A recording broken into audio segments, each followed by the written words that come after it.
Hey guys, I hope that you're well. Thank you so much for tuning in for this week's video. If you're new, very warm welcome to you, and if you're returning, thank you so much for returning for this week's video. So guys, today I am going to be discussing scents in my collection that I absolutely used to hate, but somehow I'm starting to warm up to them.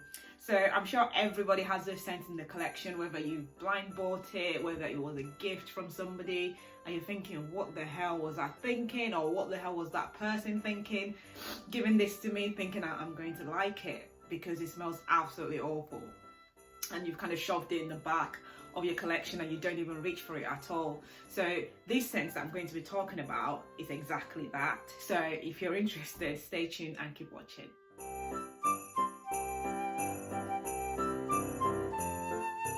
Guys, the first scent that I'm going to be discussing is this one right here, which is Habanita by Molinard. So this was a blind buy for me, right? I am not a big risk taker, okay? I am very, very risk averse, and I just don't like sort of just diving into stuff without really thinking about it. But sometimes I do take that plunge and I just kind of just buy something or just go for it because I feel like, you know what's the worst that could happen? But sometimes the worst does happen and I'm just like, yeah, this was not a good buy. Anyway, Habanita by Molinard was on offer, and I thought, you know what, that sounds quite good. You know, it's on offer, it's affordable, why not, okay? So then I went ahead and I bought it. Anyway, this arrived, and honestly, first sniff, I thought, what the absolute hell have I bought? To me, at the time, and I think I did a video on this, okay? At the time, it just smelled like the worst powdery scent to me. It was just so sort of, it smelled like an old lady. It reminded me of something that my grandma would wear, or something that you go into like an old people's home, and it just smells quite dusty, quite sort of moldy, and yeah, it just was not doing it for me at all. This is a very powdery scent, and I at the time was not into powdery scents at all. I didn't even think that they smelled good. But over the months in the past year, I've kind of been trying more and more and more, and I've just been leaning more towards them. So it's actually surprising that this now is I'm starting to warm up to it, okay? So this is a very sort of floral scent, and obviously it's very powdery, quite vanilla. It's got quite a lot of vanilla in there as well. It's got head notes of peach, orange blossom, raspberry, so all that will definitely hit you once you take a first sniff at this. The base note does include sort of leather, vanilla, but I have to say I don't smell much of the leather from this. So I wouldn't really say that it is the best leather scent out there. I've definitely smelled scents that are a lot more sort of leathery, and it's definitely one that you can detect straight away. I guess because it is one of the base notes, maybe it's just there very, very subtly though. But yeah, this is actually quite pleasant to the nose, and I'm starting to enjoy it a lot more than I used to. This was just at the back of my collection before, like literally I don't even look at it. I did one review on it and I completely forgot about it until recently. But yeah, Habanita by Molinard, if you've not tried this, definitely do give it a try. I wouldn't say that it's still my favourite. I'm still warming up to it bit by bit. I'm sure I'll get there eventually. But yeah, I am getting there. But I'm starting to warm up to it, and I think give it a few more months, I'm sure I'll be wearing it a lot more than I do now. It's very vintage, so if you're into that kind of thing, I think this will really, really suit you. But yeah, it's something that, you know, it's not for sort of younger ladies as well. I'd say this is probably more for mature women, maybe early 30s, maybe late 20s, early 30s and so on. I would say this would suit women that age.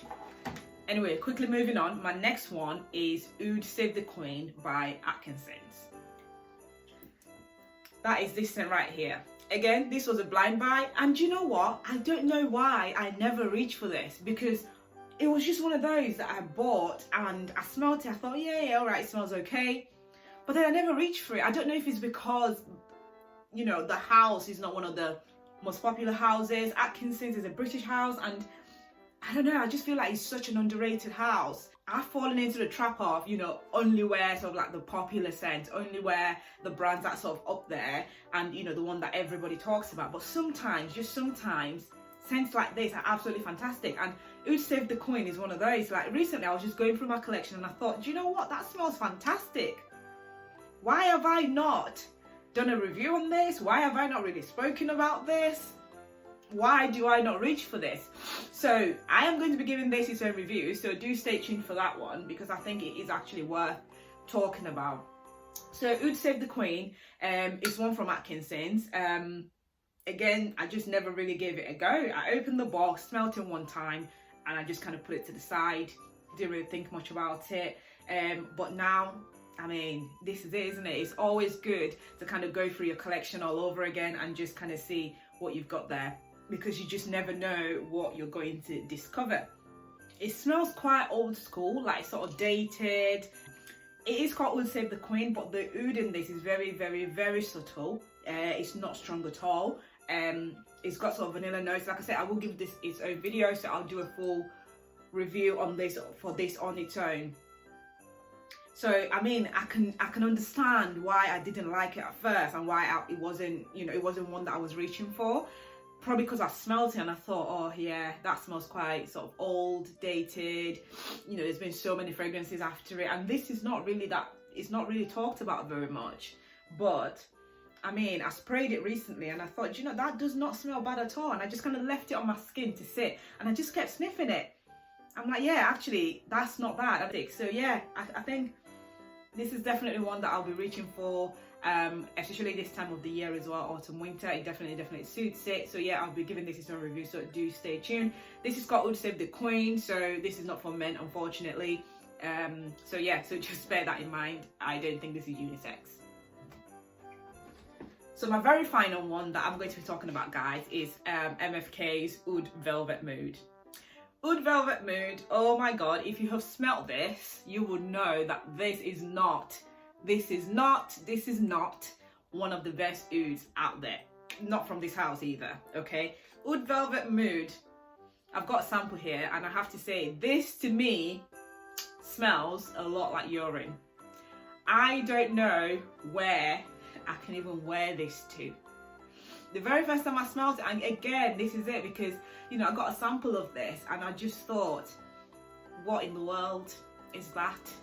This has got to be probably one of the least favourite out of all the oud collection from Maison Francis Kurkdjian. It's just not very pleasant, not to my nose. If you've smelt this before, let me know what you think. Put your comments down below. But it's just not doing it for my nose whatsoever.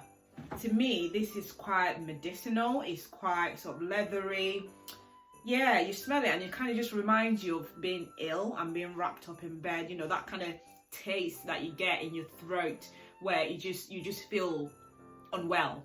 That's what this reminds me of, okay? So I just didn't really enjoy it. And I have to say, I kind of still don't.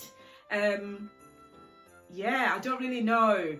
Because honestly, you know, from this house, obviously you've got the likes of Satin Mood, you've got the likes of Silk Mood, you've got Oud, and Velvet Mood for me is just like, yeah, it's nowhere near nice compared to the rest of them. So for me, this is one that, yeah, definitely a thumbs down.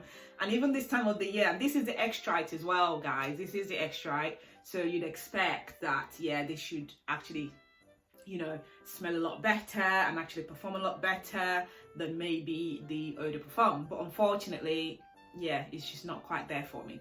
So guys, anyway, that's it for this video. I just thought I'd do this quick video of fragrances that I used to hate but maybe not loving.